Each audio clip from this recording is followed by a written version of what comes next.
Bonjour à tous. Alors, on va un petit peu préciser comment on a pensé le découpage horaire, puisqu'on a un quart d'heure de moins. On va interroger nos invités, donc Nicolas Bérard et Guillaume Dupuis, pendant 45 minutes et environ 20-25 minutes de questions. Je précise que l'on ne fera pas circuler le micro. D'abord parce que restriction Covid, on n'a pas assez de fils et surtout, on n'a pas de micro sans fil, puisque la Wi-Fi, vous savez, c'est pas bon, ça dérange les électro-hypersensibles. Donc ne râlez pas, on écoute vos questions, on les retranscrit à volume amplifié et ensuite on fait circuler la parole. Alors bonjour, je vais faire une très très brève introduction avant de laisser la parole à nos invités, parce que je pense que vous avez hâte de les écouter. Simplement parce qu'il nous paraissait intéressant de faire un petit retour sur tout ce qu'on vient de vivre là, ces derniers mois. On sort quand même d'une période de confinement qui a montré des aspects qui étaient très contradictoires d'une manière générale et aussi du point de vue de l'environnement. D'un côté, on a parlé relocalisation d'activités, puis on n'a pas fait qu'en parler, on l'a fait. Suspension de l'hypermobilité, voilà, beaucoup moins d'avions dans le ciel, plus du tout même.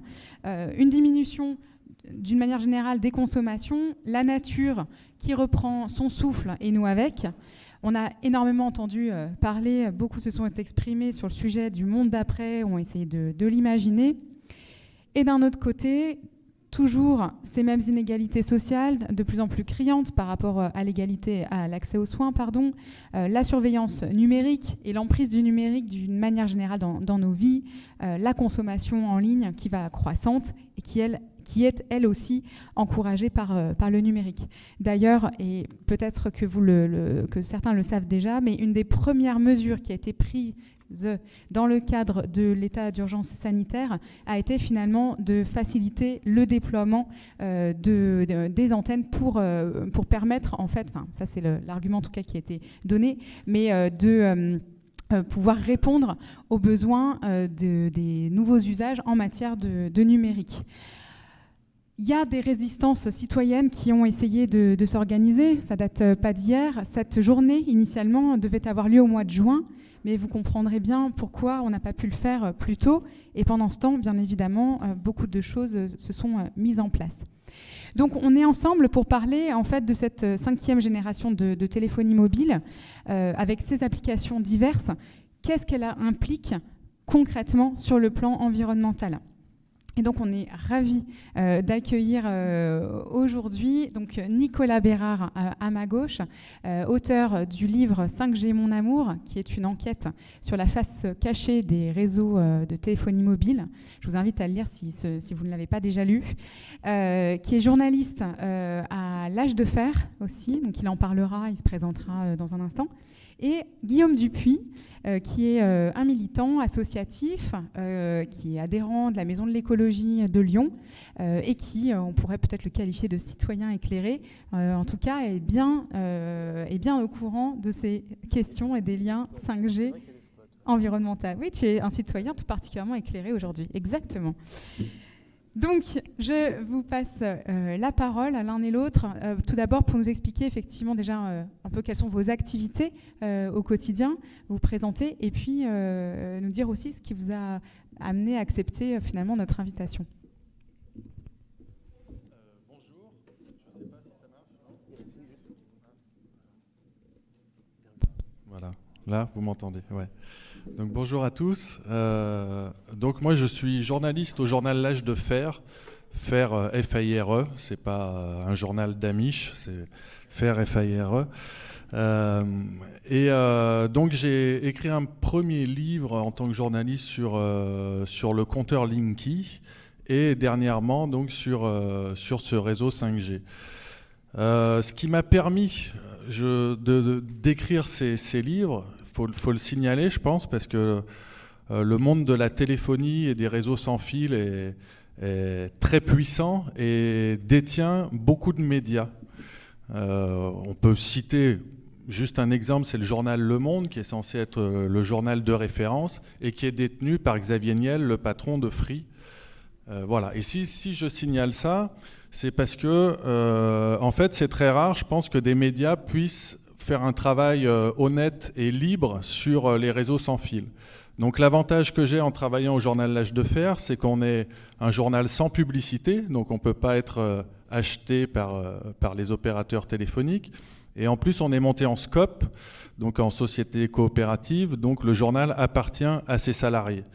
Et du coup, j'ai pu profiter de cette liberté qui était offerte par ce statut et par ce journal pour pouvoir enquêter librement, à la fois sur le compteur Linky, quand tous les grands médias traitaient les opposants au compteur Linky de paranoïaques ou de complotistes, et aujourd'hui sur le réseau 5G. Bonjour. Alors, moi je suis simplement un citoyen et adhérent d'une association qui parle d'écologie et qui fait de l'éducation populaire. Et en fait, en 2019, j'ai commencé à lire pas mal d'articles qui parlaient de la 5G.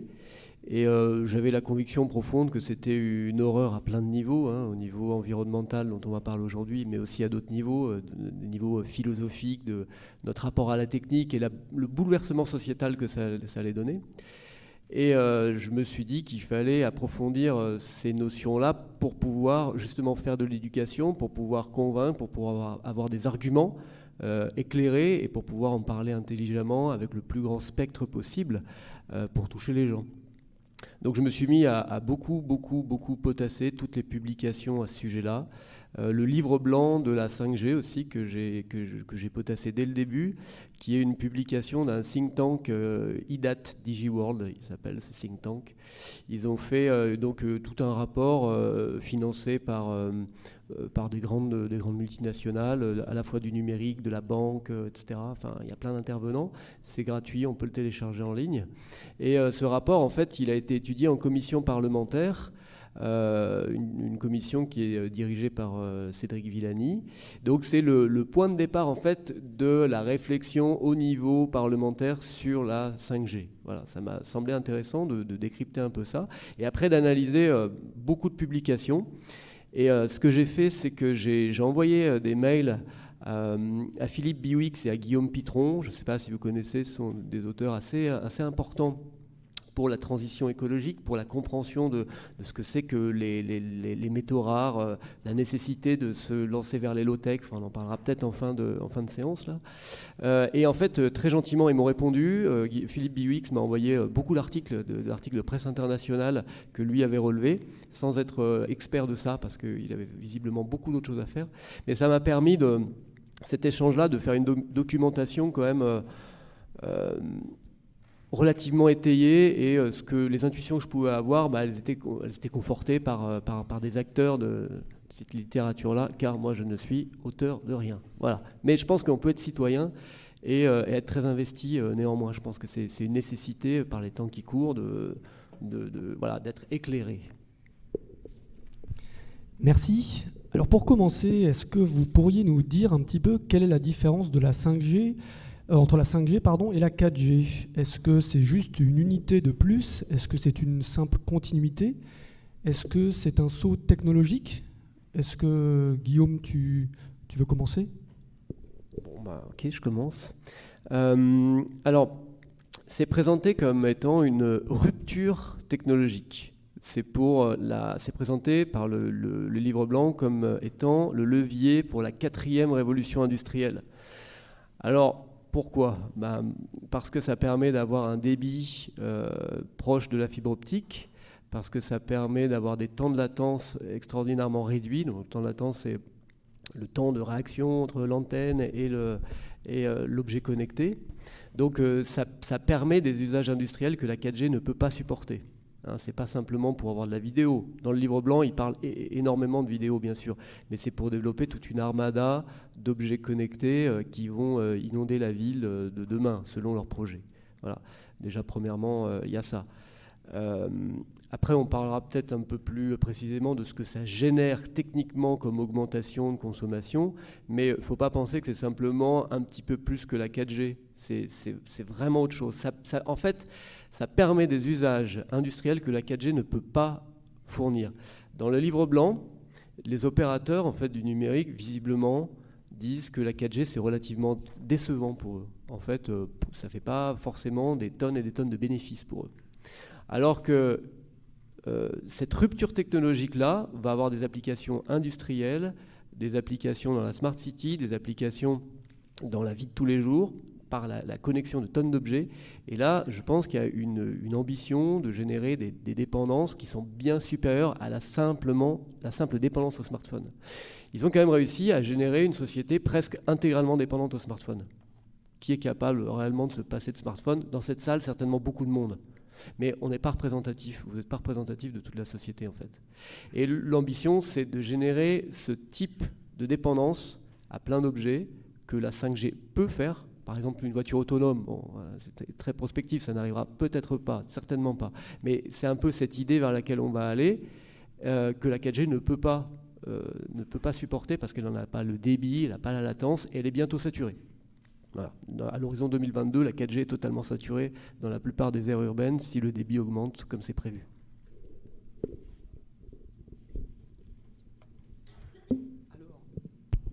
Qu'est-ce que suppose comme dispositif la 5G au niveau des antennes, des câbles, des infrastructures?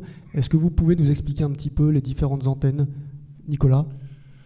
Oui, donc déjà, ce qu'il faut savoir, c'est que le réseau 5G va s'ajouter au réseau existant en fait. Il ne va pas remplacer les réseaux 2G, 3G, 4G qui sont actuellement en service. Il s'y ajoute et il va communiquer avec eux.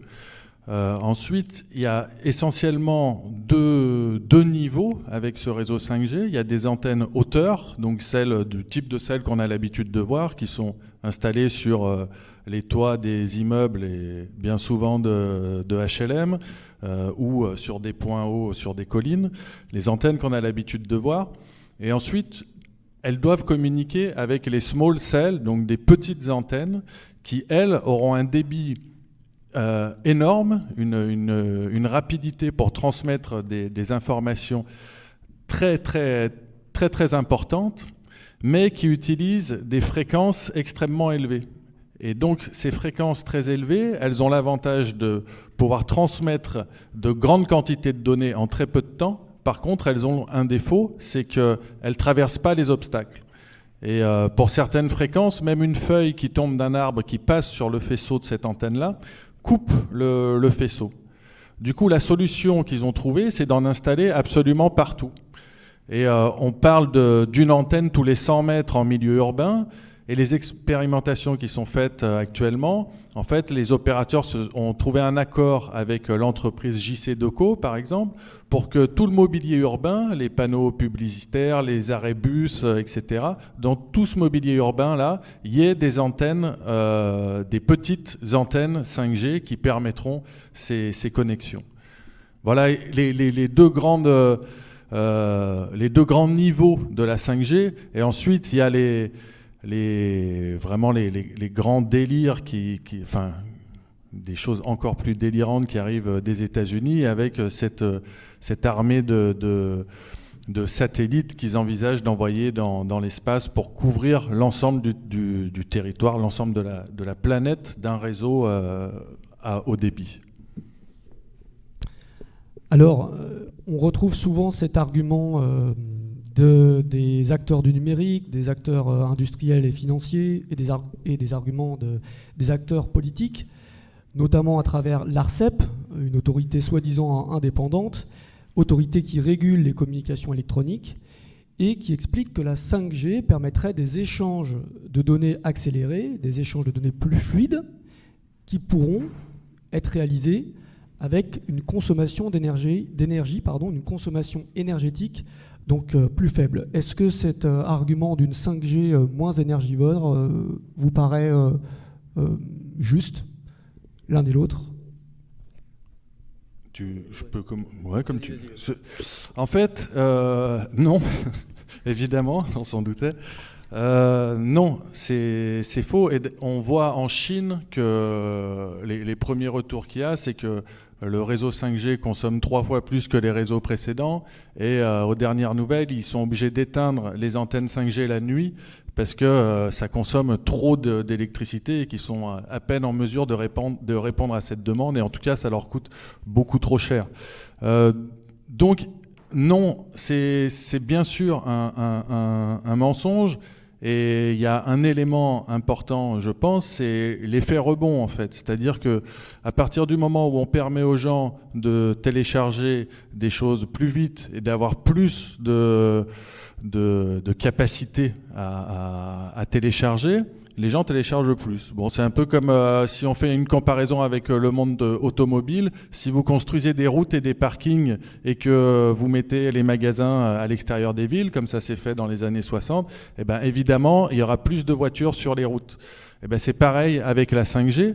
Donc, au lieu de, à la limite, si pour une masse de données égale, une antenne 5G peut effectivement consommer moins d'énergie que les précédentes pour transmettre cette masse de données, mais comme la masse de données globale va exploser en raison de ce réseau 5G, la consommation énergétique des réseaux sans fil va elle aussi exploser, s'ils arrivent à mettre en place le réseau 5G. C'est vraiment exactement ça. Enfin, quand on analyse ce qui s'est produit sur les expérimentations chinoises, c'est délirant. Parce que il y a un an, un peu plus d'un an en fait, dans le livre blanc de la 5G, ce qu'il disait, c'était que la 5G, simplement l'équipement, là on parle simplement de l'équipement, des réseaux antennes, hein, c'est pas tout ce que ça génère dans la société.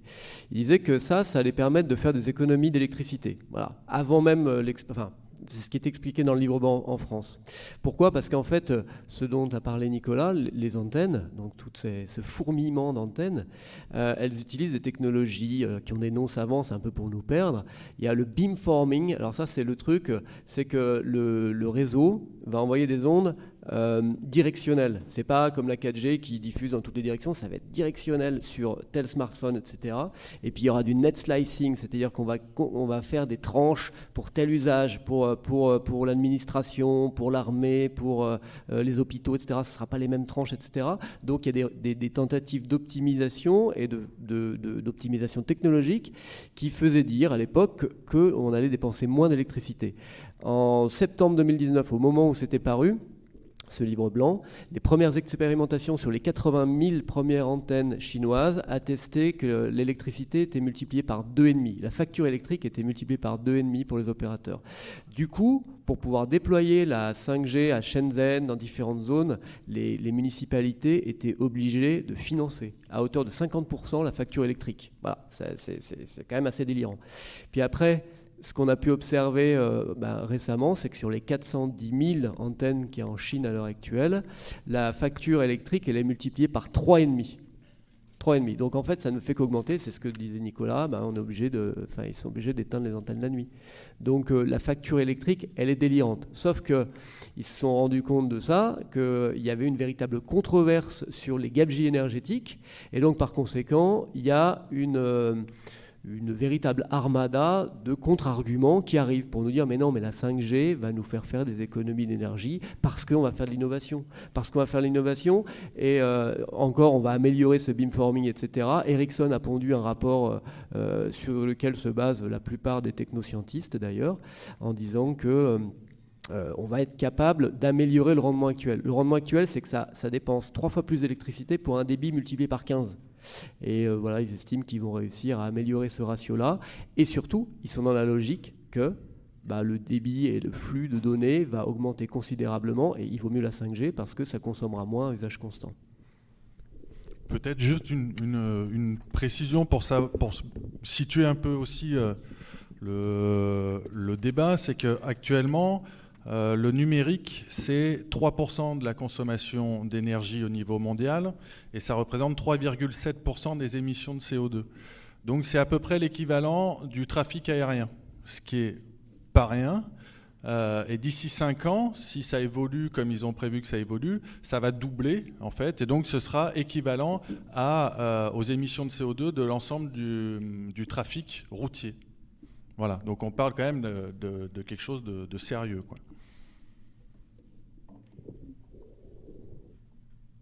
Alors évidemment, on parle que de consommation électrique à l'usage, c'est-à-dire l'électricité qui est sollicitée pour utiliser ses smartphones. Notamment, on ne parle pas de la consommation électrique, de toute la production d'objets connectés, de téléphones portables, de voitures autonomes qu'implique la 5G. Donc, au travers de ce que vous avez dit, donc on comprend bien qu'effectivement la 5G, elle amplifie l'hyperconnectivité, le tout numérique, et du coup, derrière, il y a des enjeux environnementaux qui sont associés à ça. Est-ce que vous pouvez nous décrire lesquels vous identifiez d'ores et déjà ?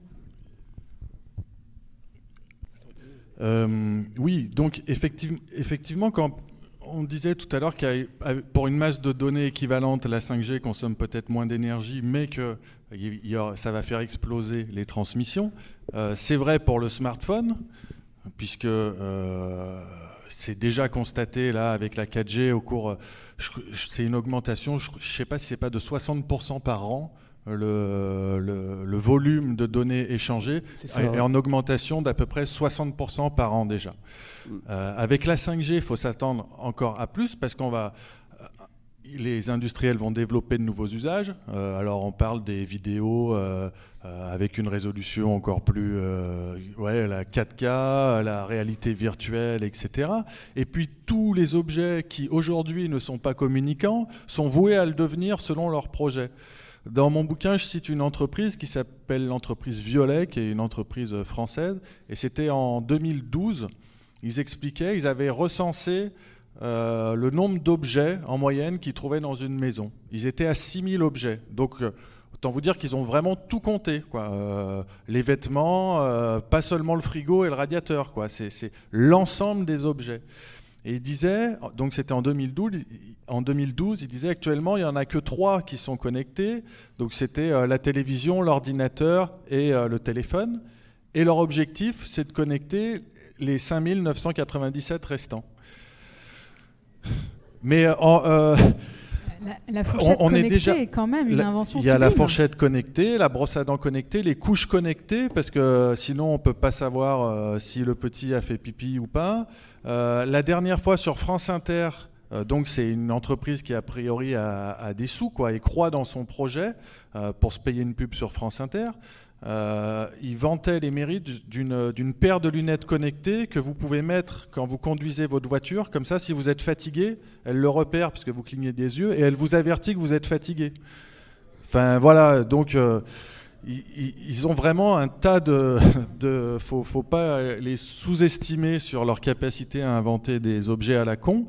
Et donc tous ces objets qui actuellement ne communiquent pas sont voués à être communicants. Donc évidemment que le trafic de données va exploser. Ça, c'est un premier point sur la 5G, c'est-à-dire qu'on n'est pas à usage constant, en fait. Les usages de la communication sans fil vont exploser à travers cette nouvelle technologie.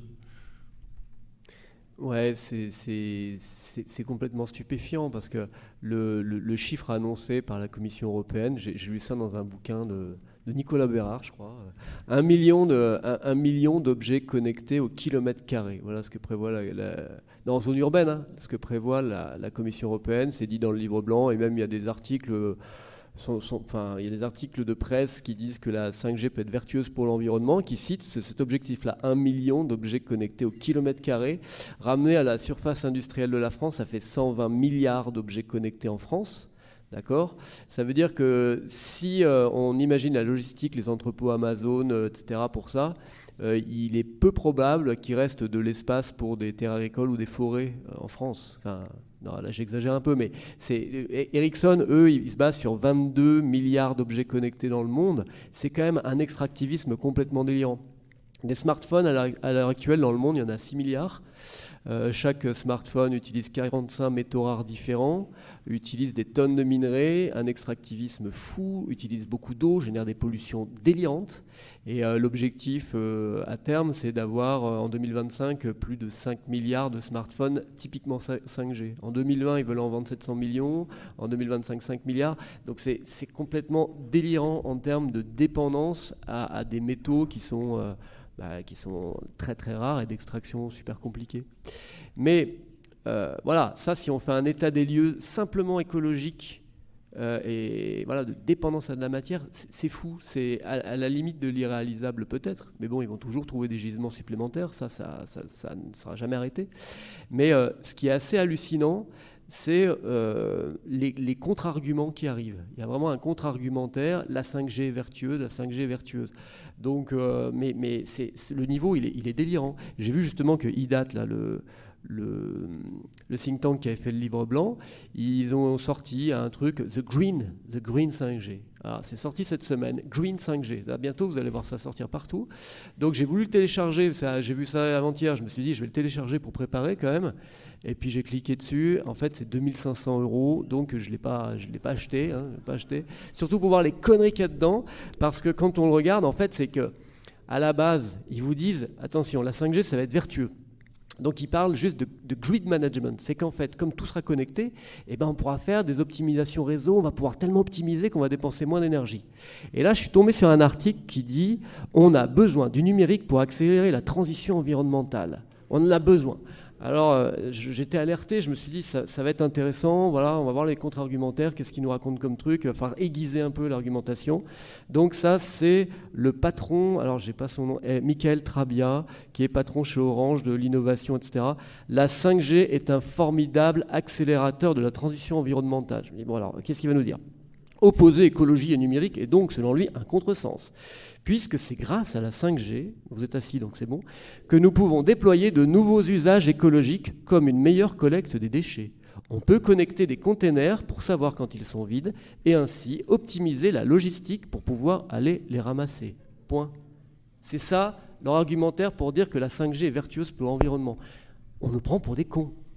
On nous prend vraiment pour des cons. C'est qu'ils n'ont pas d'arguments. Ils n'en ont pas. Il faut être conscient de ça, quoi. C'est un désastre environnemental. Et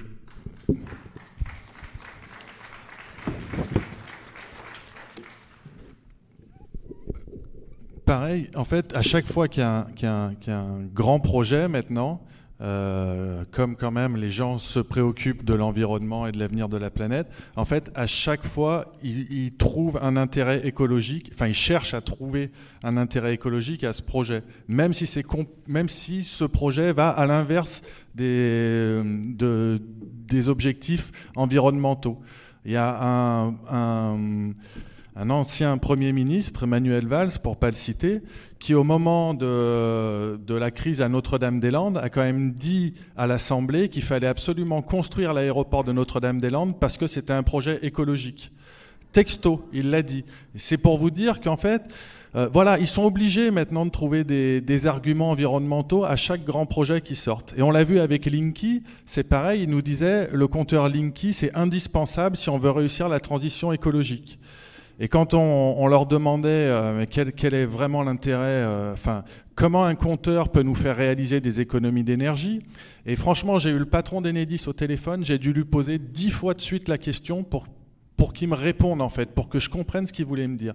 Parce qu'il me disait, voilà, il y a des études qui ont montré que le compteur Linky associé à des éco-gestes, ça permet de réaliser jusqu'à 25% d'économie d'énergie. Et donc je lui demandais, j'ai vraiment dû insister pour comprendre ce qu'il disait, parce que je disais, mais je ne comprends pas le compteur, et lui il comptabilise la quantité d'énergie que j'ai consommée, mais comment il me fait faire des économies ? Et finalement j'ai compris qu'en fait quand il disait Linky plus des éco-gestes, ça peut faire réaliser 25% d'économie, en fait c'était les éco-gestes qui faisaient réaliser 25% d'économie. Donc à chaque fois, ils trouvent une façon pour nous vendre leur truc et pour nous faire croire que ça va dans le sens de l'environnement.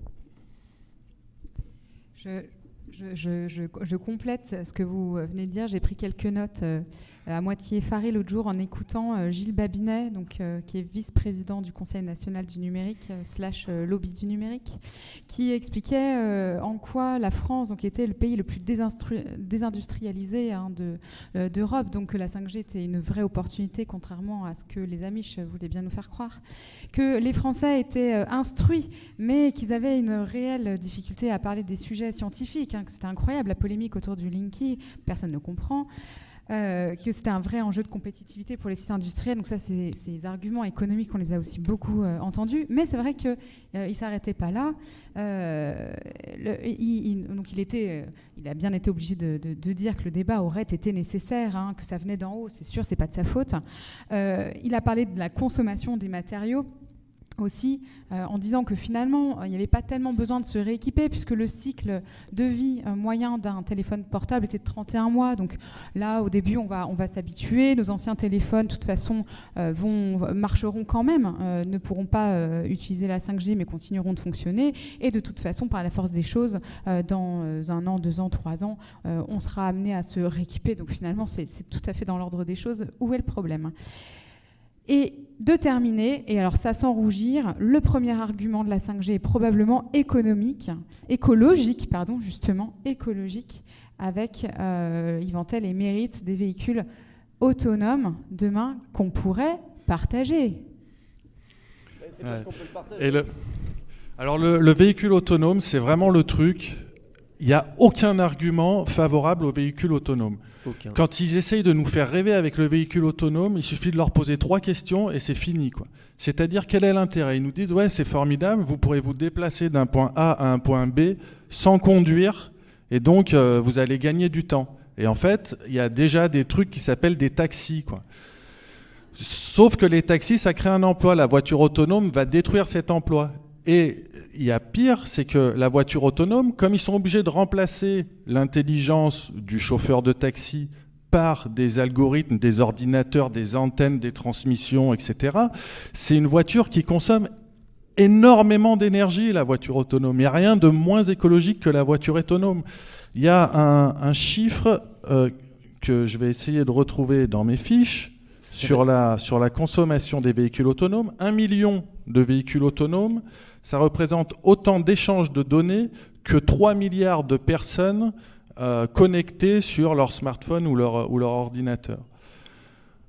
Donc la voiture autonome, c'est une aberration, c'est juste... Et non seulement c'est une aberration écologique, mais en plus ça n'apporte aucun bien-être. C'est la même chose quand ils disent, oui, mais les voitures autonomes, on pourra les partager, mais parce qu'elle est autonome, on pourra la partager. Enfin... il n'y a pas besoin qu'une voiture soit autonome pour être partagée, quoi. Mais plus c'est gros, plus ça passe, des fois, on se dit. C'est ça. Mais déjà, le simple problème de la propulsion de voitures électriques un peu massives, c'est déjà un énorme problème en termes de ressources, de cobalt, de lithium, etc. Enfin, c'est déjà relativement fou. La production électrique associée, c'est déjà fou. Il y a 2 ans... en Suède, ils s'étaient mis à acheter plein de voitures électriques. Bon, je crois que c'était à Göteborg ou je ne sais plus quelle ville, ou peut-être dans la capitale. Ils s'étaient rendu compte qu'ils avaient des problèmes d'approvisionnement électrique simplement parce qu'il y avait quelques voitures électriques en plus. Donc la propulsion, c'est déjà un sacré enjeu. Alors si en plus on veut transférer tout ce que peut faire un être humain naturellement juste avec son métabolisme, c'est-à-dire juste avec 3 repas par jour, on est capable de conduire. Voilà, on va remplacer une source d'énergie mineure, on va dire, par des téras et des téraoctets qui doivent se transférer. C'est délirant. Après, moi, j'ai vraiment espoir en un truc, c'est que, d'après ce que dit Philippe Biwix, la voiture autonome, c'est quand même hyper prospectif. Il y a peu de chances que ça puisse apparaître tellement que c'est compliqué, etc. À mon avis, ça ne peut apparaître que dans une société extrêmement inégalitaire, c'est-à-dire où il y a une immense masse de gens qui sont soumis, qui n'en auront jamais, et puis on va développer une niche pour, un petit million d'individus, ou peut-être moins, une sorte de l'oligarchie stato-financière, comme dit Emmanuel Todd, qui eux pourront se balader en voiture autonome si ça les amuse. Mais il pourra jamais y avoir un modèle industriel à grosse échelle. Mais dans une société qui serait égalitaire et éduquée et citoyenne, ça ne pourrait pas exister, ça ne pourrait pas arriver. Moi, je pense que c'est vraiment un symptôme de société inégalitaire et d'obnubilation limite... délirante, quoi, vers les technosciences, parce que ça n'a strictement aucun lien avec un minimum de rationalité que de vouloir développer des choses pareilles. Bah oui, on peut les applaudir. Tout à fait. Donc, Effectivement, vous êtes revenu sur les enjeux énergétiques liés à la production de tous ces appareils, objets connectés, smartphones et j'en passe. Le projet donc d'usine connectée du futur avec tous les néologismes qui vont bon train. Là, tu as parlé aussi, Guillaume, de l'extractivisme, l'extraction des matières premières nécessaires à l'utilisation, enfin à la production de ces différents engins. Donc l'impact en termes de déchets, de recyclage qui est extrêmement complexe et qui est souvent de toute façon plus coûteux que d'aller repiocher sous la terre, et donc des pollutions.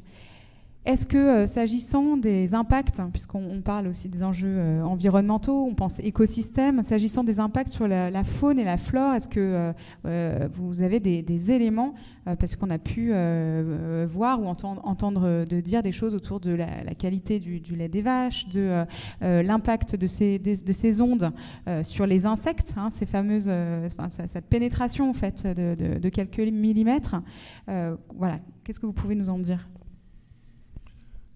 Alors, oui, les animaux, clairement, sont impactés. Et il y a une personne qui m'a contacté il n'y a pas longtemps, qui était un peu effrayée, qui arrivait d'une grande ville, de Paris peut-être, et qui allait s'installer à la campagne parce qu'elle souffrait d'électro-hypersensibilité. Et en fait, du coup, quand elle est arrivée dans son village, elle a organisé une réunion pour prévenir les gens, voilà, qu'elle craignait les ondes et que donc ça serait bien s'ils pouvaient éteindre leur Wi-Fi, etc. Et elle avait très peur de passer pour une folle. Et en fait, elle a été très bien accueillie parce qu'il y avait des agriculteurs qui lui ont dit « Oui, mais ça ne nous étonne absolument pas puisqu'on voit que les ondes ont des effets sur nos vaches, donc on comprend que ça en est sur les humains aussi. » Sur les vaches, par exemple, il y a eu un procès il y a quelque temps d'un éleveur où on a fait passer une ligne à très haute tension au-dessus de son champ, en fait. Et très rapidement, ces vaches ont fait un lait qui était dégueulasse, qui ne pouvait même plus être vendu, qui ne répondait plus aux normes pour être vendu. Donc il a fait un procès, puisque ça correspondait à la période où on installait cette ligne à très haute tension. Les lignes à très haute tension émettent des champs électromagnétiques. Et évidemment, ceux qui ont installé cette ligne niaient ces effets. Sauf que pour une raison X, ils ont dû arrêter à un moment de faire passer le courant sur cette ligne à très haute tension. Et en fait, du jour au lendemain, les vaches ont retrouvé une santé normale et le lait a de nouveau pu être vendu. Donc on sait que les ondes électromagnétiques, les champs électromagnétiques ont des effets sur les animaux et l'humain est un animal, quoi. Bon, peut-être un peu particulier, mais l'humain est un animal. Donc il n'y a aucune raison que ces ondes n'aient pas d'effet sur l'être humain et sur les animaux. Et ensuite, il y a les insectes. Les insectes, il y a une étude qui apparemment montre effectivement que les insectes souffrent des ondes électromagnétiques et tout particulièrement des ondes millimétriques qui pourraient être utilisées par la 5G. Là encore, moi j'en avais discuté avec un apiculteur, un passionné d'abeilles qui a passé sa vie à travailler avec les abeilles et qui par contre n'avait lu aucune étude sur le sujet, mais il me disait, il savait que ces abeilles craignaient les champs électromagnétiques. Il m'a dit, si tu te tiens à côté d'une ruche et que tu te fais piquer par une abeille, tu verras que 9 fois sur 10, elle te pique sous ta montre parce que ta montre émet un petit champ électromagnétique et que ça l'énerve. Donc lui, il en était persuadé. Et j'ai entendu il y a 2 jours à la radio qu'une étude venait de sortir et que ça confirmait que les abeilles et les insectes étaient fortement perturbés par les champs électromagnétiques. Donc voilà, les ondes électromagnétiques, je pense que ça ne sert à rien de tourner autour du pot. Les ondes électromagnétiques ont un effet sur la santé humaine et ont un effet sur le vivant en général. Et puis à cela, je vais être bref, faut aussi ajouter que déployer la 5G dans les zones rurales, alors ça se fera grâce aux 42 000 satellites qu'on va envoyer dans les cieux, bien sûr, mais c'est aussi truffé d'antennes des zones rurales, pas simplement les small cells, mais aussi des antennes plus importantes. Et ça fait une controverse foncière. Il y a déjà, même si c'est pas des volumes gigantesques par rapport à un entrepôt Amazon ou une zone industrielle, mais ça va manger sur de l'espace rural, sur de l'espace agricole. Et ça fait des camions qui vont faire de l'installation, de l'entretien, qui vont tasser simplement des zones forestières qui ont besoin de pouvoir boire de l'eau quand il pleut, etc. Enfin, vu l'état des écosystèmes à l'heure actuelle, vouloir y mettre une intervention pseudo-industrielle, c'est déjà ça le truc complètement délirant. Après, sur le fait qu'on coupe des arbres pour les antennes, ça c'est prospectif, je sais pas, moi j'ai pas de données là-dessus. Mais en tout cas, voilà, c'est pas forcément pour la transmission, mais c'est pour installer, c'est déjà délirant. Alors, une dernière question avant de laisser un petit peu la parole au public, aux questions du public. Au niveau des perspectives, la France est engagée dans la transition écologique, elle a signé la stratégie nationale bas carbone et les accords de Paris. Et est-ce que la transition écologique est compatible avec l'univers du tout connecté? On peut en douter. Quelles solutions voyez-vous, Nicolas et Guillaume, pour réduire l'impact écologique du tout numérique qui va évoluer avec la 5G de manière exponentielle? En fait, là, il y a Macron qui a dit que les opposants à la 5G étaient des amiches. Et outre le fait que ce soit irrespectueux à la fois pour les amiches et pour les opposants à la 5G, mais je crois que c'est aussi représentatif d'une pensée, en fait, c'est-à-dire que pour Macron, qui est un ancien banquier, un libéral pur jus, en fait, c'est la 5G ou rien. C'est-à-dire que soit on fait la 5G, soit on recule ou on fait du surplace, je ne sais pas, mais c'est la 5G ou rien. Il n'a aucune autre perspective de développement. Et je pense que c'est important et que c'est pour ça aussi qu'il parle de voitures autonomes, de bâtiments intelligents. Les bâtiments intelligents, tout est intelligent, voilà. Mais c'est pour nous habituer à avoir cette vision du progrès-là, pour qu'on développe notre imaginaire et qu'on se dise, voilà, le futur, c'est ça, ou alors on continue à vivre comme on vit aujourd'hui.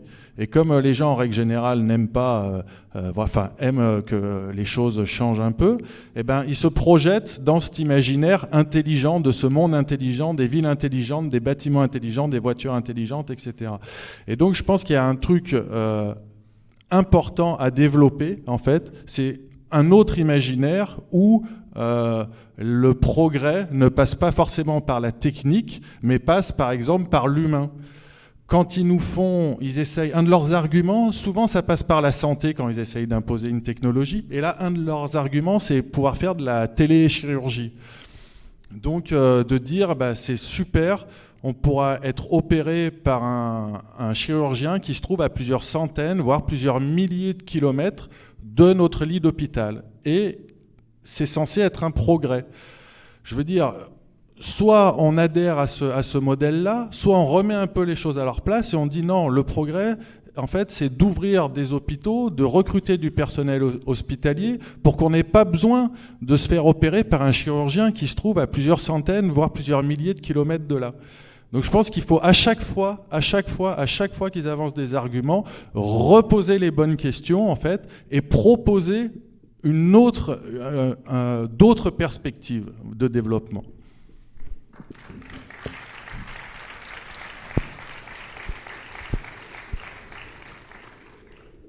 C'est pas évident de prendre la suite là, c'est lumineux, mais c'est vrai qu'à l'heure de l'intelligence artificielle, l'intelligence naturelle est certainement laissée de côté. Je pense que c'est certainement un projet, d'ailleurs. C'est un projet de soumission. Après, c'est bien probable. Après, je pense que plus globalement que pour la seule industrie du numérique, on est face à un problème absolument vertigineux. Et ça, le plus on en aura conscience, le mieux ça sera. C'est-à-dire que à la fois tout ce qui reste comme énergie fossile sous le sol ou au fond des mers Il faudrait le laisser en grande partie là où il est. Et puis, d'un autre côté, en fait, on ne sait pas faire sans. C'est-à-dire que depuis 150 ans, la civilisation thermo-industrielle elle est complètement shootée au pétrole, et c'est une drogue dure, pétrole et charbon. C'est vraiment une drogue dure. Il y avait des civilisations qui s'en passaient, mais on les a annihilées, détruites, assez rapidement. Et je pense que les gens qui se passent de pétrole à l'heure actuelle sur Terre, les humains qui arrivent à s'en passer, ils sont extrêmement minoritaires et malmenés. Du coup, alors pourquoi ça ? C'est parce que le numérique, c'est quand même l'industrie qui consomme le plus, qui a le taux d'accroissement de consommation énergétique le plus grand sur Terre. Donc, si on réfléchit à un besoin de décrue énergétique, une nécessité de décrue énergétique, une nécessité d'aller vers une décroissance, il faut intégrer ces notions-là aussi. Hein. Le numérique, forcément, il faut qu'on arrive à s'en passer à plein de niveaux. Bon, mais ce problème, il est vertigineux parce qu'on est pris dans un étau. Cet étau entre notre dépendance aux énergies fossiles et le fait qu'on ne sait pas s'en passer. Faut comprendre que la capacité à trouver d'autres sources d'énergie par l'électrification, etc., il faut se méfier des fausses solutions qui sont données. Il faut comprendre quelle est la dépendance aux métaux rares, quelle est la dépendance à des tonnes de métaux qui sont extrêmement difficiles à extraire et d'une extraction extrêmement polluante. Et dans des marchés géopolitiques hyper tendus. Voilà. Donc, je crois que pour résoudre ça, ce qui est hyper important, c'est que le plus les gens seront éduqués, auront compris vraiment les tenants aboutissants, mais qui sont extrêmement complexes, sur lesquels il peut y avoir des controverses et toutes sortes de fausses informations, le mieux on sera amené à réagir. Parce qu'il va se passer deux choses. Enfin, à mon avis, il y a deux scénarios. Soit la civilisation est absolument incapable de changer quoi que ce soit, et la déplétion, les décrues, elles vont être subies. Et ça peut nous faire aller vers une forme de chaos. Mais s'il y a ce chaos-là, le plus il y aura de gens éduqués, le plus on arrivera à trouver des solutions, le plus il peut y avoir de solutions collectives. Soit elle arrive à l'imaginer collectivement par des processus démocratiques, et voilà, là on pourra peut-être échafauder des solutions, mais les solutions qui ne seront pas simples, parce que le problème est vraiment vertigineux. Pour le simple fait du numérique, il faut savoir qu'une visioconférence ou un cours en distanciel, c'est un poids moyen de 10 mégaoctets par minute. Donc il faut savoir ce que ça veut dire, que 10 mégaoctets par minute, il faut savoir ce que ça a comme poids sur des data centers, ce qui n'est pas le truc majoritaire. Hein. Mais le fait de faire transiter 10 mégaoctets par minute, c'est beaucoup plus coûteux énergétiquement si on le fait sans fil que si on le fait en filaire, voilà, ce genre de choses. Donc des solutions extrêmement low-tech de partage, pas de voiture autonome, mais d'ordinateur fixe, ça peut être des solutions. Enfin, je veux dire, il y a une ascèse profonde vers laquelle on va aller, tout en sachant que c'est peut-être très insuffisant, mais au moins, ça peut permettre de guider vers une transition un peu plus ambitieuse. Merci beaucoup à tous les deux. Donc, on va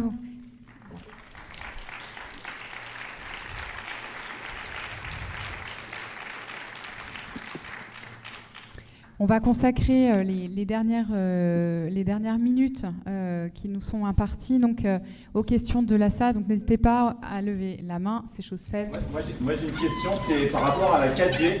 Par exemple, le maire de Grenoble, Éric Piolle, il dit qu'il est contre la 5G, mais il veut mettre la 4G de partout, il veut arrêter les zones blanches. Et c'est un peu le projet notamment de plein de structures gouvernementales comme France Très Haut Débit ou d'autres France Société Numérique. En gros, j'ai l'impression qu'on parle que de la 5G, mais on ne parle pas non plus en fait du maillage 4G qui va s'étendre de partout. Et ça aussi, c'est hyper important à dénoncer. Du coup, c'était mon premier sujet. Deuxième sujet, c'est quid de la fibre optique. Pourquoi la fibre optique est importante pour la 5G ? Parce qu'ils en ont besoin pour les small cells. Les small cells seront reliés à la fibre optique. Du coup, la fibre optique, c'est pas non plus une alternative. La fibre optique, c'est le smart grid aussi. Du coup, il faut dénoncer aussi la fibre optique. Et ma troisième affirmation ou question, on peut en débattre aussi, c'est en fait, il faut faire attention à prendre les individus de manière individuelle. C'est-à-dire que ceux qui consomment le plus, et pourquoi la 5G est importante, c'est pour les industriels en priorité. C'est ça, c'est les consommations et les pollutions, en priorité, elles viennent des industriels et de la société industrielle, et c'est surtout ça qu'il faut dénoncer. Il faut faire attention des fois à reporter la culpabilisation sur soi-même Et il faut voir les chiffres et les quantités. Et ça aussi, ça peut être bien de voir, par exemple, quelle usine consomme à Bâle, quelle usine pollue à Bâle, et la remettre par rapport à une consommation individuelle qui est quasiment rien en comparaison. Et je pense que c'est ça aussi qu'il faut dénoncer. Voilà, et peut-être ça, vous en avez pas trop parlé. Et voilà, du coup, c'était un peu des écarts par rapport à tout ça. Vous voulez compléter ? Très bien. Alors, sur les zones blanches, merci. Je fais partie de l'association Zone Blanche, je suis vice-président, je suis le Dr Rafalovic. Bien sûr, c'est difficile d'ordonner. Parce que, aussi, il y a des ondes ici et ça nous embrouille. Première chose, continuez à penser. Et continuez à penser, pas dans les schémas qui nous sont imposés, parce qu'il y a aussi, par cette société industrielle, une manipulation du langage. Et quand on utilise leurs mots, eh ben on tombe dans les pièges des mots qui nous obligent à l'utiliser. Par exemple, le numérique. Stop! Le numérique, c'est quoi? Et le numérique, c'est pas le sans fil. Il y a la fibre optique. Pourquoi casser la fibre optique? Il faut qu'on puisse dire, par exemple, que dans notre monde idéal qu'on veut construire, les ordinateurs sont des trucs qui sont posés sur des bureaux avec un écran connecté en filaire, en RJ45, en coaxial ou en fibre optique. Et là, il n'y a pas de pollution. Et il y a beaucoup moins de consommation. Est-ce que vous avez calculé ce que coûtait la 5G avec tout par les ondes par rapport à ce que ça coûterait de connecter tout le monde par fibre optique, sans Wi-Fi, sans aucun système, et dire aux gens, et ben maintenant, si vous voulez téléphoner, éventuellement, ou faire des SMS, on vous autorise sur le téléphone, mais si vous voulez du data, stop, le data, c'est par fil. Et là, on baisse d'un facteur 100 ou 1000 les consommations. Si on met Linux, on peut réutiliser des ordinateurs pendant 10-15 ans au lieu de les balancer au bout de 3 ans. Moi, je voudrais que... Parce que c'est ça qui est efficace dans la militance. C'est quand on dit, voilà, vous avez une solution, c'est une catastrophe, mais nous, on en a une autre. Donc, dessinez la solution, faites les calculs, dites-nous quelle alternative on a, proposez cette alternative, regardez si elle plaît à la population, parce que les gens qui sont dépendants de leur portable, peut-être qu'ils pourraient avoir un autre comportement. Voilà. J'arrête parce que...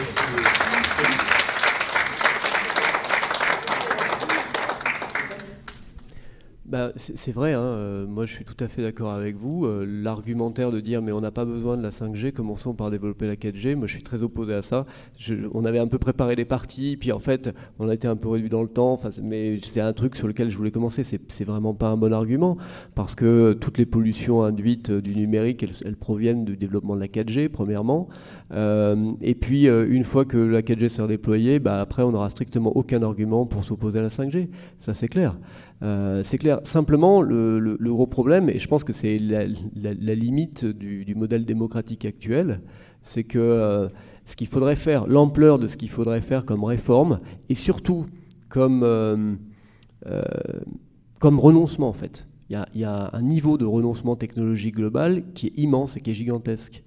On avait évoqué le fait de parler des travaux de Mathilde Zouba qui propose comme évolution pour notre monde beaucoup plus contraint énergétiquement, de faire du rationnement, de développer du rationnement, etc. Donc c'est des choses qui peuvent parler à des militants écologiques, des gens qui ont lu des publications, mais pour un maire, dire non, je veux pas de 4G dans ma vie, je veux revenir en arrière, etc., quand bien même il ait des convictions extrêmement profondes, c'est quelque chose qui démocratiquement, à mon avis, peut pas passer. C'est là qu'il y a une limite, je pense. C'est ça le problème. Mais dans le fond, bien sûr, je pense que ça rejoint ce que vous disiez, monsieur, aussi. Il faut se passer au maximum du sans-fil. C'est ce que je disais à la fin. C'est par des connexions filaires qu'on a qu'on a beaucoup moins de coûts énergétiques. Ça c'est sûr. Et puis, un dernier point sur le fait que c'est évidemment les industriels qui vont consommer plus, les industriels et les riches. Et les gens les plus riches, l'élite stato-financière. C'est sûr que c'est eux qui vont consommer plus et détruire plus, bien évidemment. Sauf que, non mais là c'est sûr, ça peut être avéré, dans ce million d'objets connectés au kilomètre carré, ça sera beaucoup dans des usines, etc. Mais sauf qu'en fait, c'est en faisant adhérer la population à ce modèle industriel-là, de force contraint et forcée, que ça peut s'établir. Faut le comprendre aussi. Donc il faut pas être dans la c'est sûr qu'il ne faut pas être dans la stigmatisation des comportements individuels. C'est-à-dire que, je sais pas, même si vous téléchargez des films et que vous avez honte, c'est vrai que c'est dérisoire. C'est pas en cessant de faire quelques téléchargements qu'on va changer les choses. C'est le fameux truc, il faut arrêter de pisser sous la douche, quoi. C'est du même niveau. C'est sûr. Là, il y a une bien plus grosse ampleur de changement à opérer. C'est certain. Et ça passera forcément par la justice sociale. Je pense qu'on ne peut pas appréhender ces problèmes sans avoir comme prérequis de base que c'est par la justice sociale qu'on arrivera à répartir le peu qui restera.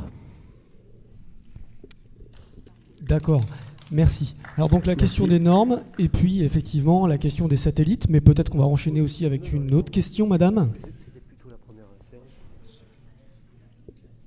Un peu plus fort ce qu'on vous a.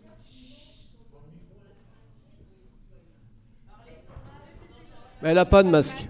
Elle est démasquée là, regardez. Mais sinon on est là.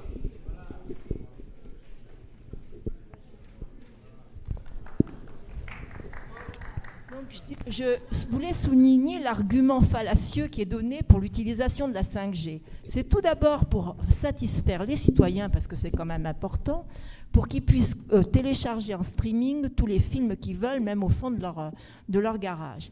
Deuxièmement, et ça c'est beaucoup plus important, c'est la télémédecine.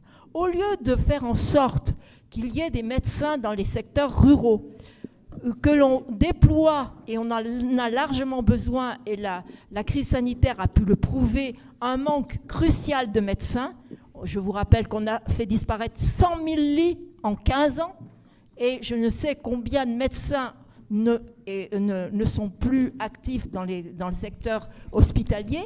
Certains se sont mis en cabinet pour essayer de résister, mais nous devons absolument, pour notre santé, faire en sorte de demander à nos ministres successifs et toujours aussi incompétents dans ce domaine-là, d'augmenter considérablement le numerus clausus, parce qu'on a besoin de médecins. La télémédecine et la 5G ne satisfera qu'une minorité de personnes, et il faut s'en alerter. La médecine est la laisse, comme le smartphone a été la laisse, pour les citoyens, pour les mettre sous contrôle.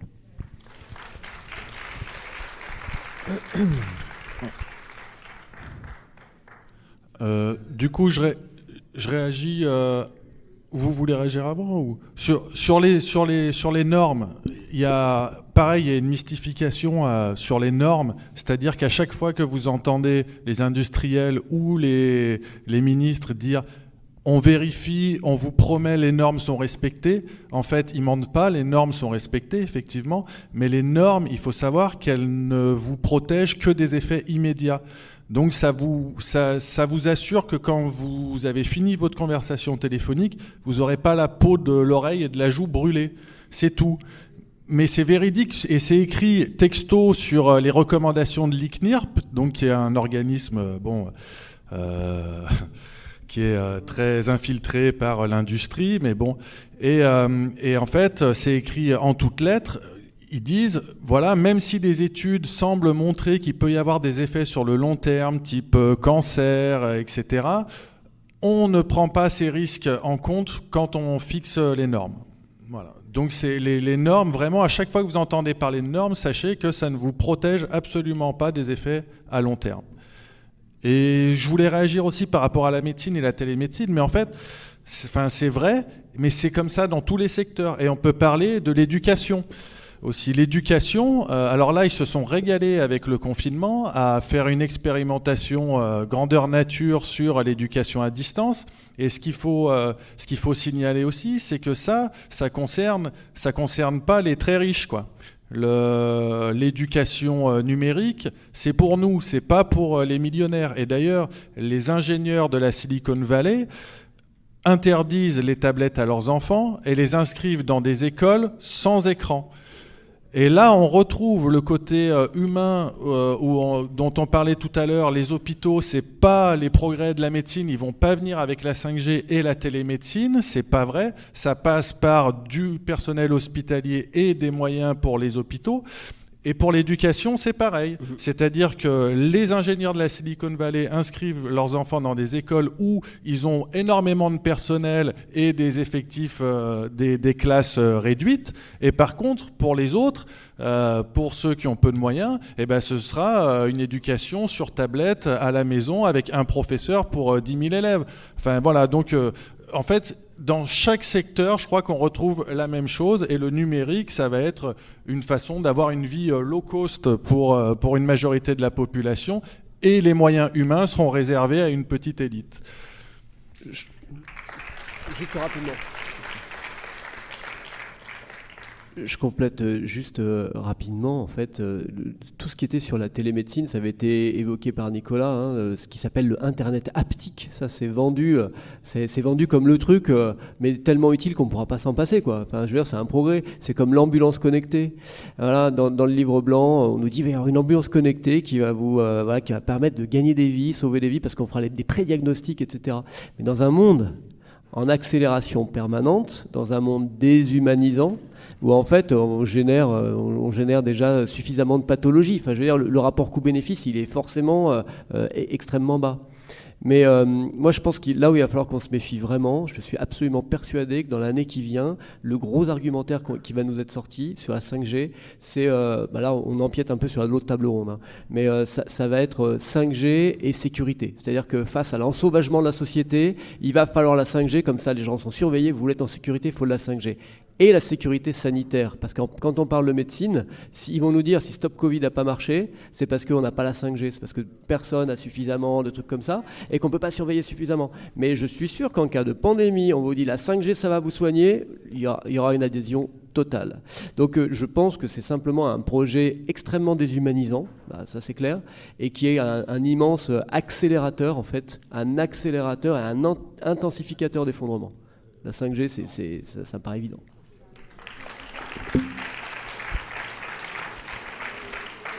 Alors, on va prendre 2 dernières questions, parce qu'après, il faut vraiment enchaîner avec la 3e table ronde. Justement, tu fais une bonne transition, Guillaume, puisque c'est sur liberté, surveillance et Smart City.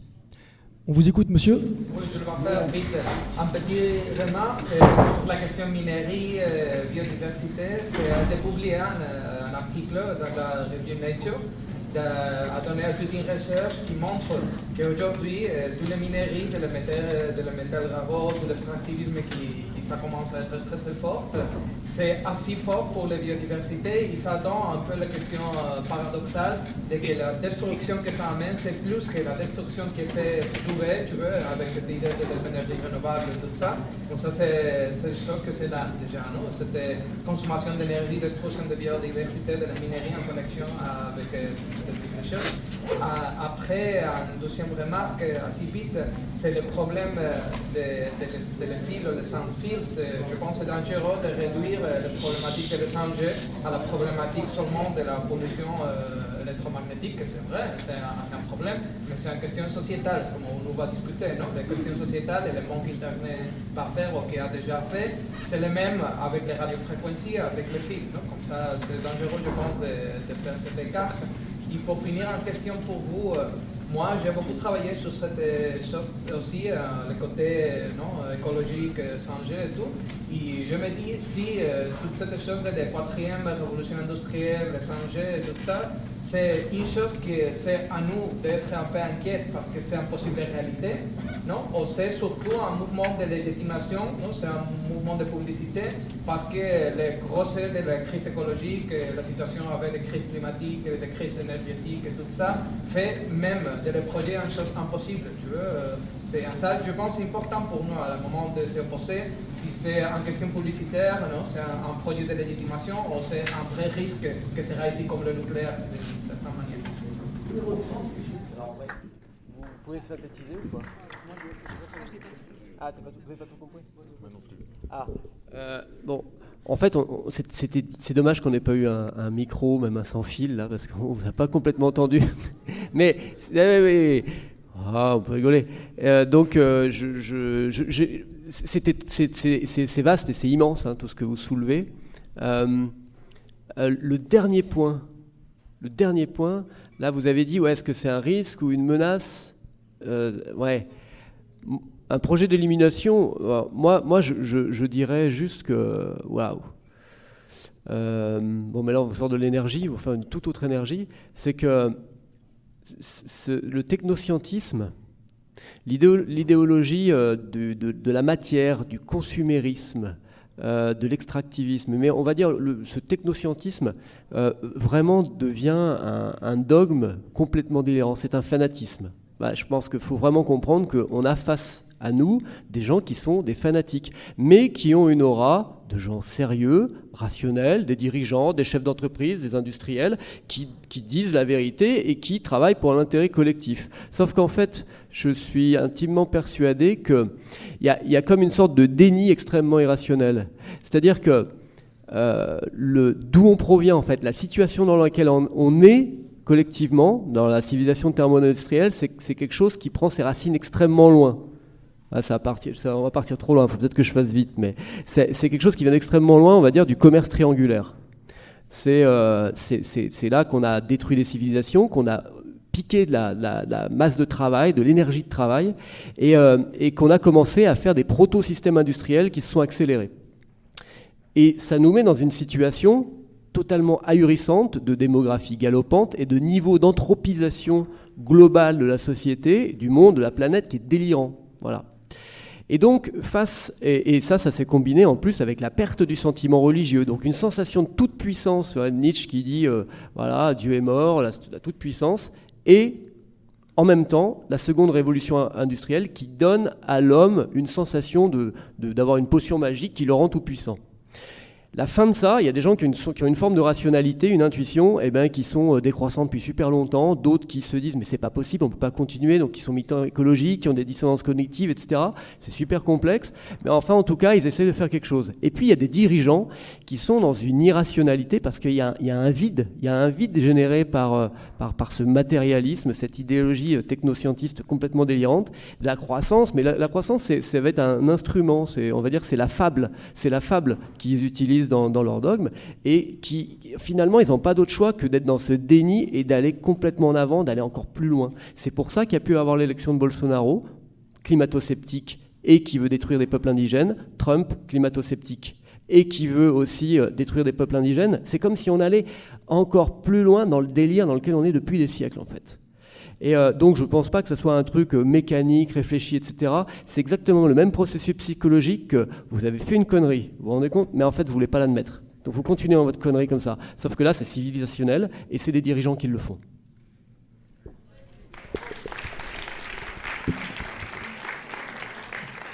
Alors, on va écouter vraiment une dernière question et on va faire une réponse très rapide puisque là il est vraiment temps qu'on s'arrête. Est-ce que vous voulez la poser, monsieur ? Rapidement, j'attends tout à l'heure, donc merci. Ces deux questions concrètes. Pourquoi, tout à l'heure, quand vous avez parlé des antennes dans les villes et puis les satellites pour les campagnes, pour la mise en œuvre de la 5G, pourquoi, en fait, si les satellites le permettent, pourquoi on ne le ferait pas pour la ville aussi ? Pourquoi cette distinction de technologie dans deux milieux différents ? Deuxième question, après les enchères là, qui vont s'ouvrir bientôt, en combien de temps ils se disent prêts, enfin a priori c'est quelques mois, mais est-ce que vous pouvez dire quelques mots sur le temps de mise en œuvre une fois qu'ils ont les gammes de fréquences pour pouvoir balancer la 5G concrètement ça. Court. Sur ville, campagne, antenne et satellite, je pense qu'en fait c'est parce que c'est deux projets complètement différents. En fait, il y a un projet franco-français, européen de 5G qui est le même que la Chine et que les États-Unis, mais qui concerne vraiment l'Union européenne, donc qui va développer son réseau 5G. Et en fait, il n'y a pas vraiment besoin du réseau 5G dans des zones qui ne sont pas densément peuplées. Donc ça va concerner les grandes villes. Et à côté de ça, donc, il y a des milliardaires états-uniens qui veulent faire leur propre réseau global et planétaire et qui donc mènent leur projet. Elon Musk a obtenu l'autorisation officielle des autorités états-uniennes pour balancer, je crois, 48 000 satellites dans la stratosphère et donc couvrir l'ensemble de la planète d'un réseau sans fil.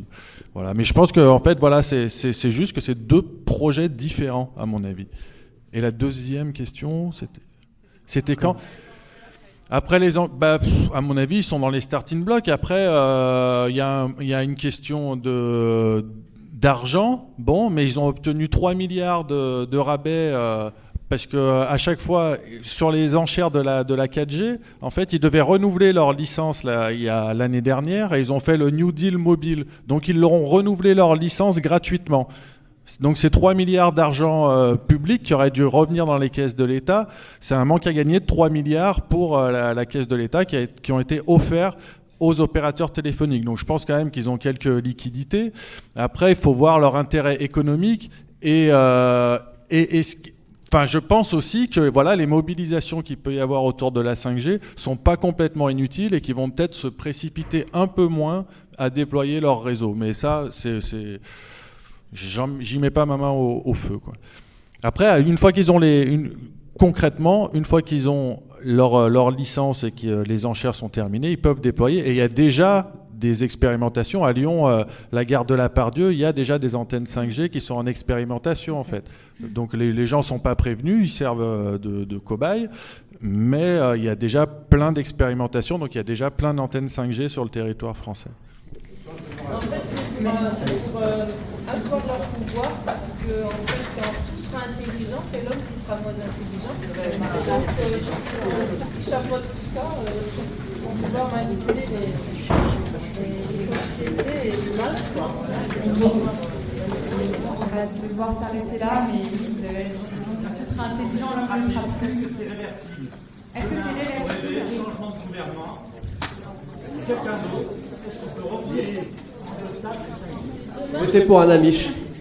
Alors, on vous propose d'en discuter au village associatif. Merci beaucoup à Nicolas, Guillaume, et merci à vous pour votre écoute.